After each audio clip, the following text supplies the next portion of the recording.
Okay. I'm assuming everybody can see that, okay? So, all right. So like I said, we're going to be talking about interventions and client schedules. Let's get this going. All right. So the purpose of this is we're really going to be just kind of going over quickly how to write interventions and then what we're looking for in Fidelity as it pertains to translating interventions to a weekly client schedule. So interventions are one of the things that really help bring a treatment plan to life. It's going to let us know what we're doing with the clients. It's going to make sure that we're actually working towards the goals that they have said.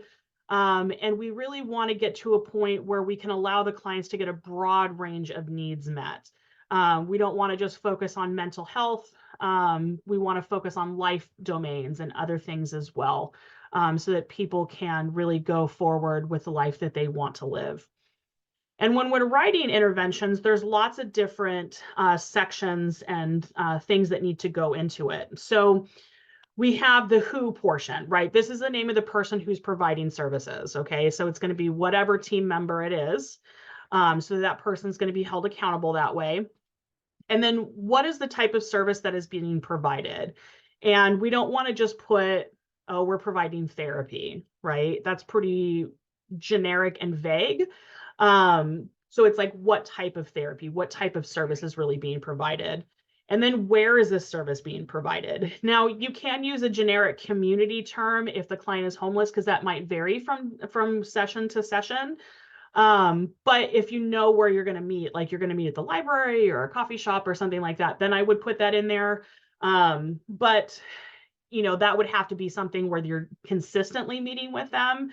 It might be something that you just put into the client's schedule because that's something that you've agreed upon with the client, and maybe it changes week to week because, like I said, because they might be houseless. So then we're looking at the when. So we're looking at frequency, duration, and intensity, like how long is the service, like what is going on, what are we doing, how long is this supposed to go for, and how often.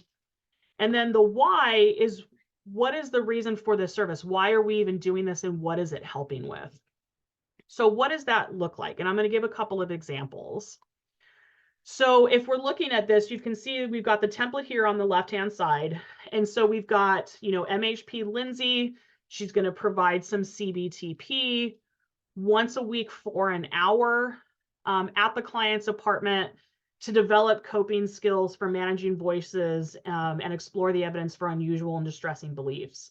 So you know that when you go and meet with this client, MHP Lindsay is going to be doing this with the client the majority of the time that they work with them during that 6-month period for the treatment plan.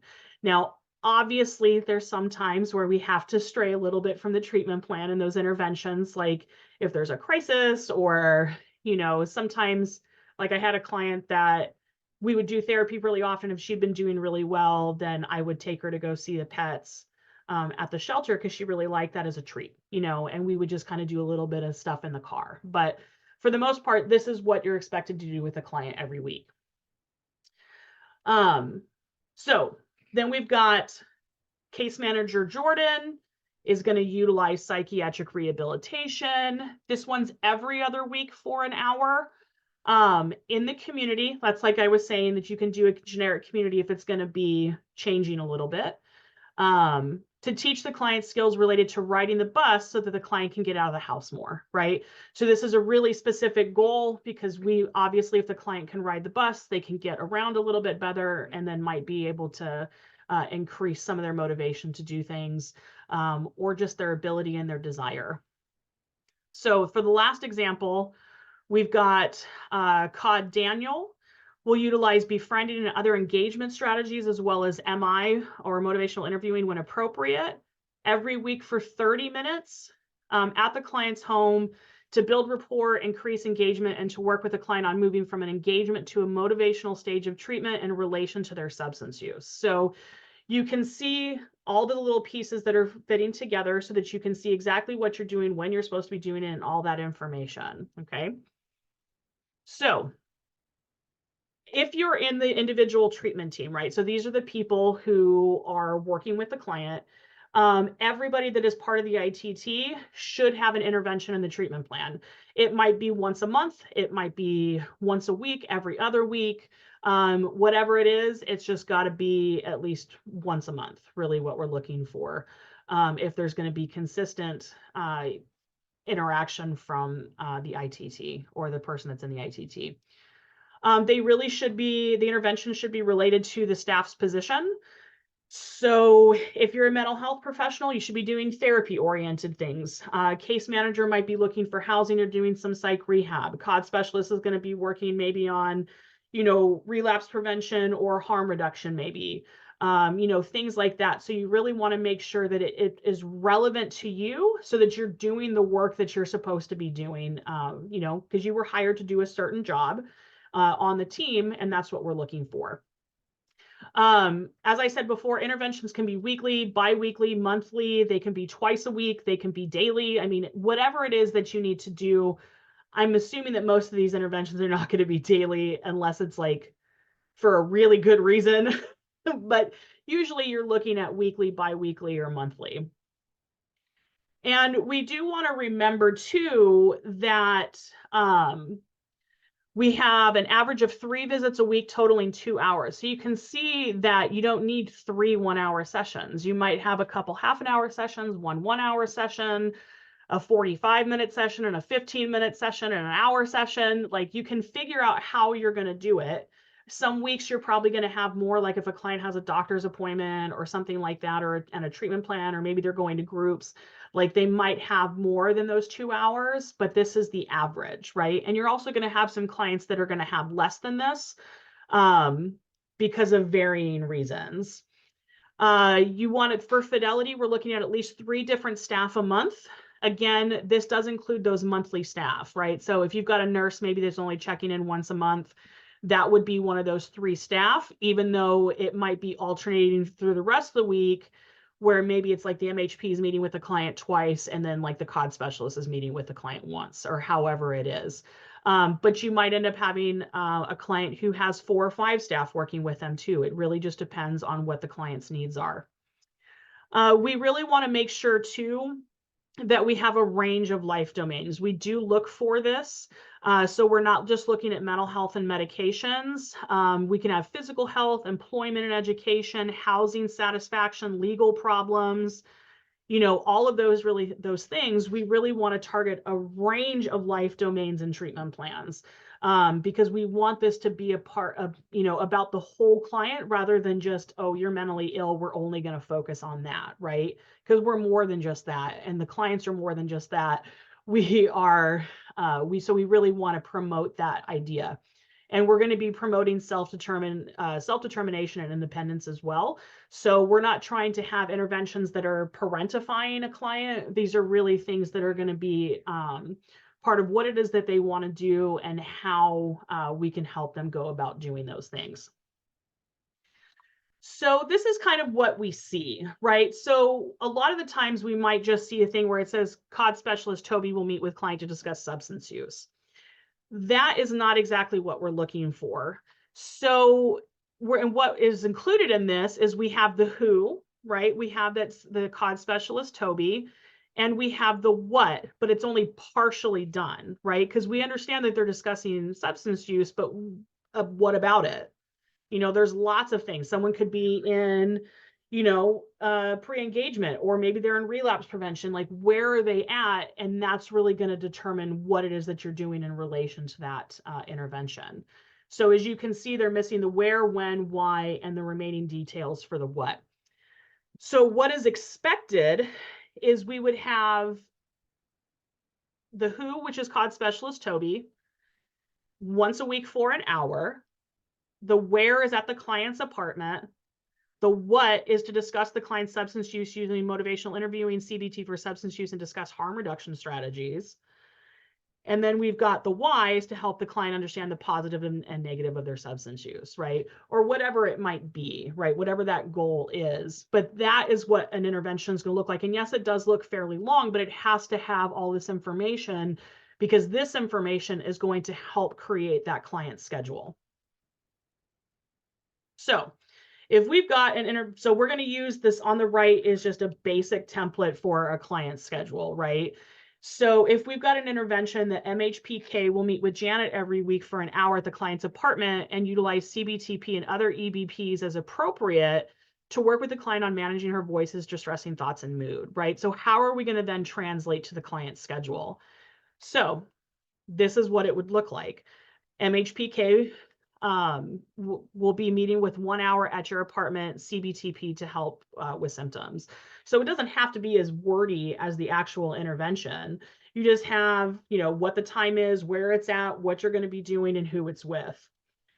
If we've got RN Michael, we'll meet with Janet once a month for at least 30 minutes at the client's apartment to provide education on her medications and check in on effectiveness. Then we would be, RN Michael is going to be meeting for 30 minutes at your apartment. We'll go over meds, right? So the client's going to see that. And these do not have to be written exactly like this. You can have it written just as long as that information is there.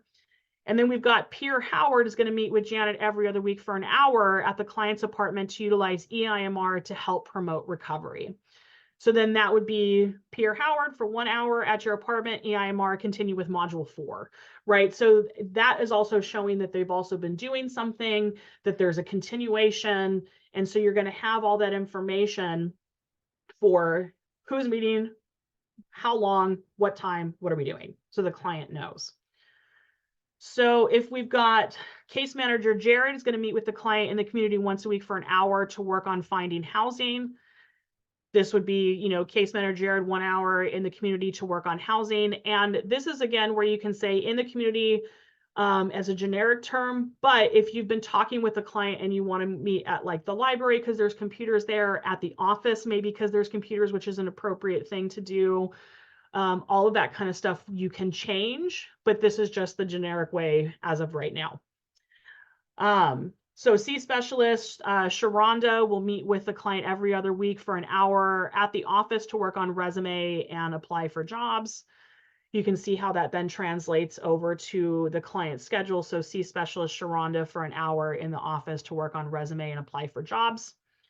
And then the last one is MHP Tina. We'll meet with the client for an hour every other week in the community and utilize psychiatric rehabilitation in the social domain to learn skills related to making and keeping friends.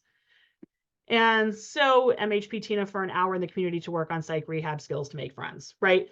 It's very clear what we're doing. We're just taking that information from that intervention and just piecing out the pieces that we need so the client knows what's going on and what is expected of them when we're going to meet with them. So we have this great schedule, right? How do we get the clients the schedules? What is recommended, this is the thing that I found to be the easiest, is to pick a day that you'll be distributing the schedules. So for instance, we used to deliver them on Thursday because that was our biggest med run day. So the people who were weekly or bi-weekly, whatever, they were getting daily. Most of the people that we saw were going to get medications of some sort that day. And we also gave it to them on Thursday because that gave them a couple of days notice to know what was going to happen the next week, because the schedules start on Monday. And so we were able to do that. Excuse me. We had the whole team involved, including the program assistant. The program assistant was the one who would print out the schedules, and we would divvy them up in the morning meeting. Again, if you can deliver in conjunction with your biggest med run day, that's going to be really, really helpful. And it's already part of your routine. So you're not like trying to do something out of the norm. You can mail schedules as well. These would have to be sent out obviously much earlier. And you need to have someone who's reliable about checking their mail. So like if they're living with family, for instance, and they're like 40 minutes away, maybe you have an agreement with the mom or the dad or whoever, and they know that the schedule is going to be coming, maybe they check the mail for their kid or something like that. You want to make sure that the clients get the schedule around the same time each week and help orient them to it. So this will be a short process for the orientation. Our clients got really used to seeing the schedules. And you also want to make sure that the delivery of those schedules is before the week of the appointments, right? It's just like if you're making appointments, It's very rare that you're just like making an appointment and you find out about it and it's 10 minutes from then, right? Or just someone just shows up at your house and you're not expecting them, right? That's not a fun thing either. So you want to make sure that they have notice. They have lives too. And granted, we're a part of that with them, but we want to give them the opportunity to schedule their own life as well. We want to also encourage them to keep it in a good location. So like on the fridge, the bathroom mirror, maybe the back of their front door, maybe next to their calendar that they have that they look at, wherever it might be. I had one client that kept it in his wallet, and he pulled it out, and that was just where it worked for him. I've also, of course, had clients that throw it in the trash as soon as they get it. Like there's going to be some clients who don't care that you have a schedule. But when this becomes a habit, the majority of them will utilize it. But you'll have those outliers, of course. So what are the benefits of utilizing a client schedule? For one, it really helps keep the team accountable. We actually used to have a binder that had all the client schedules in it, and someone was tracking that during our daily team meeting and would then ask the staff, like if they said, Joey is going to meet with Susie on Wednesday and it's Thursday and Joey is not talking about their meeting with Susie, the person can be like, hey, what happened? Right. And so it really helps keep them keeps the team accountable. Like I said, lets the client know what's going on. If they look at it, again, there might be some that don't, but a lot of them will, especially if you get them into the habit of being able to do that. It allows the client to plan for their day. Again, just like we plan for our days around appointments, that we might have, that's important to give them that autonomy to be able to do that as well. It is part of the ACT fidelity model. And if you've been through a review within the last year, you'll know that we do ask for client schedules to see them. And these client schedules also help create the team schedule. And the client schedules become pretty easy to create because the appointments should be fairly similar every week, because you're going to have a schedule. You can do these schedules monthly.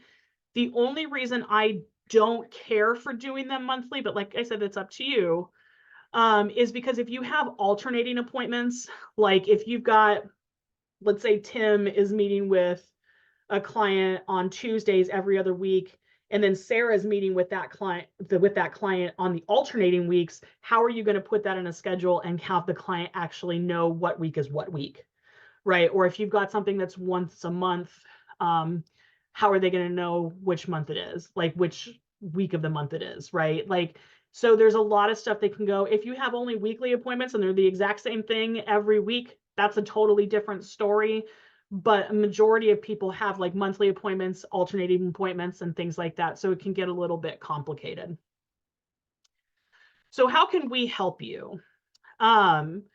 You can send Tatiana or I parts or whole treatment plans, obviously with PHI redacted, and then attach one of the client's schedules as well that matches the treatment plan, so that we can see how those are all translating together. You could just send us the interventions and the client schedule.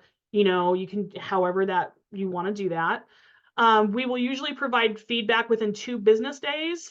If you contact Tatiana, I do want to let you know it could be a little bit, she is only part-time, so it could take a little bit longer to get information back from her. But if she's at work, we're looking at about 2 business days. But if we are conducting a fidelity review or doing a training, it will be a little bit extra, but we'll probably just send you a quick note to just let you know that. And then we can schedule a Zoom meeting if it's if we need to have a little bit longer of a discussion than just a quick email. It's also recommended that you attend the treatment planning workshop that will be happening probably in about April, give or take, but we're aiming for about April for that.